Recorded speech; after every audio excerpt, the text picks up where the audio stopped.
It's great to be here this morning. Always look forward to the Motorcycle Safety Forum. It's always a great opportunity for us to get together and bring lots of different agencies and organizations and individuals together to work on motorcycle safety. And so we appreciate the partnership with TTI and appreciate the college hosting us here today. This is great, and it's great to see so many of you here. Talking on the way up here, it seems like we've had all sorts of weather tied in with these forums. We had one day that we had sleet going to the forum in Austin. We've had cold, we've had wet, and now today lots of wind. So I'm not sure how many votes for motorcycles today dealing with all the wind in. So again, thanks for being here. We really appreciate it. So one of the things I wanted to take just a few minutes to go through and talk about. I know one of the things our department oversees the crash information in the state, and I know that's a good opportunity to kind of go through. We just are working on the preliminaries coming in from 2012, and I wanted to share some of the things that we're seeing at this point.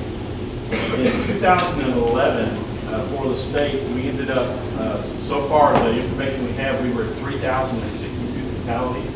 Unfortunately, in 2012, and again the information is preliminary, we're at 3,367. So we've seen a 10% increase in traffic fatalities here in Texas. And this is something we're seeing actually all around the country. We're seeing an increase in terms of total fatalities that are taking place. And part of that is we had been on a decrease for 7 years.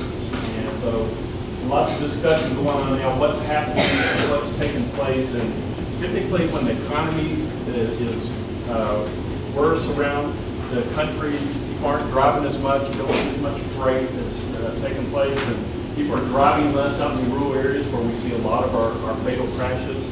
And so as our economy's starting to improve, I think people are out and about more. And so unfortunately, I think we're seeing some of the side effects of being out there and driving more. Look at motorcycle data though, which I'm pleased to see the numbers are still way too high. In 2011, we had 488 motorcycle fatalities, and the preliminary data so far for 2012 we're at 457. So we're actually down 6.4%. And again, these numbers are still coming in, but the trends, but that's still 457 of moms and dads, and brothers and sisters and coworkers that we've lost in traffic crashes, motorcycle related. And so far today, in January, we had 26 fatalities, and we've had another 4 in February from the reports that have come in so far. So we still have a lot of work to do. So that's something today, as we go through and talking about lots of opportunities for us to all get involved in, to work at the state and local level to improve these numbers. This last year, we've been really pleased to participate in a number of campaigns. We've worked closely doing public information education efforts around the state, as well as working with TTI on our motorcycle awareness and outreach program. And special thanks to those of you that have been helping TTI and with those efforts as we've been getting materials out like the yard signs and getting the messaging all out around the state. And then we've also been working on a project for increasing recruitment and retention of motorcycle training instructors. And this year we're going to be continuing to work on a statewide motorcycle campaign. We'll be gearing up for late April, going into May, which is Motorcycle Safety Awareness Month. Textile, we've been continuing to utilize our dynamic message signs to get the motorcycle safety messages out there. We've done that at various points during the year, and I know a lot of our district offices work with the local organizations whenever there's a rally going on to help get messaging out there about the importance of looking twice for motorcycles when we've got those events going on. Also wanted to take just a little time to talk about funding for motorcycle safety. It's an interesting time that we're going through as a country, looking at budgets. And in fact, I was listening to discussions this morning coming in, talking about the sequestering of funds and what might happen as of Friday in terms of budget reductions. And we're operating currently under a continuing resolution from taking us through from the previous transportation bill. We now have a new transportation bill, MAP 21, which is moving ahead for progress in the 21st century. And so states, we're in the process right now. Congress has set up the funding and the different types of funds that will be available.